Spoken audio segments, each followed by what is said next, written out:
हानिया अमर और नीरू बाजवा के हवाले से बात करनी है तो वो आप कमेंट्स में कीजिएगा ताकि हमें पता चले कि आप इस बारे में क्या सोचते हैं। दिलजीत दोसांझ के बोल्ड डिसीजन पे भी बात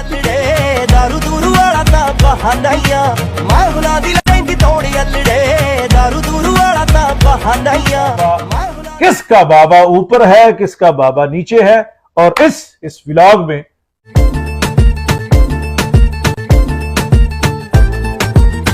अस्सलाम वालेकुम जी, मैं हूं ताहिर सरोवर मीर और आफ्ताब अनवर मेरे साथ है। मीर टैफीज चैनल आप देख रहे हैं। दिलजीत दोसांझ कंट्रोवर्सी का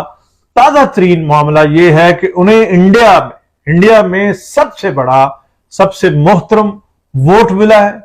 नसीरुद्दीन शाह साहब ने कहा है कि I confirmly stand with Diljit Dosanjh, और मेरा ख्याल है कि ये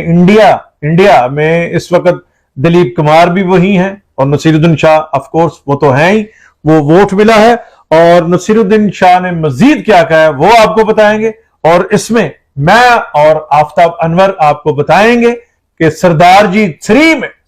3 में नीरू बाजवा और वर्सेस हानिया अमर काम किसका अच्छा है, किसका बाबा ऊपर है किसका बाबा नीचे है, और इस व्लॉग में बताएंगे कि शिफाली जीरावाली लाहौर किसके पास आ रही थी, क्यों आ रही थी, उनको काम क्या था, और यहां वो किन से मिलने वाली थी, और उसमें वो ऑफ कोर्स आ गई हैं, रिपोर्ट्स आ गई हैं कि वो एंटी एजिंग ड्रग्स वो उनकी मौत का काज,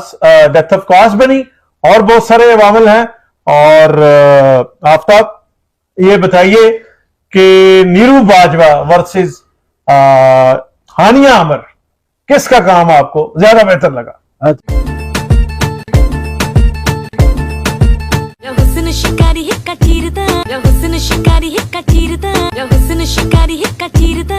मीर साहब, औरतों के बारे में गुफ्तगू करने से पहले तो जरा मैं आपकी एक्साइटमेंट की दाद देना चाहता हूं कि जो ही आप इतने बड़े अमन पसंद हैं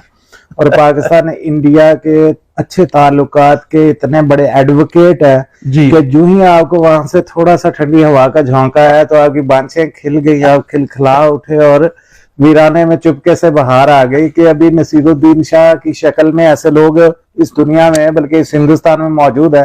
जो पाकिस्तान के साथ अच्छे ताल्लुकात चाहते हैं और पाकिस्तान के लोगों के बारे में अच्छी राय का इजहार करते हैं। और देखिए आफ्ताब के आप बतौर जर्नलिस्ट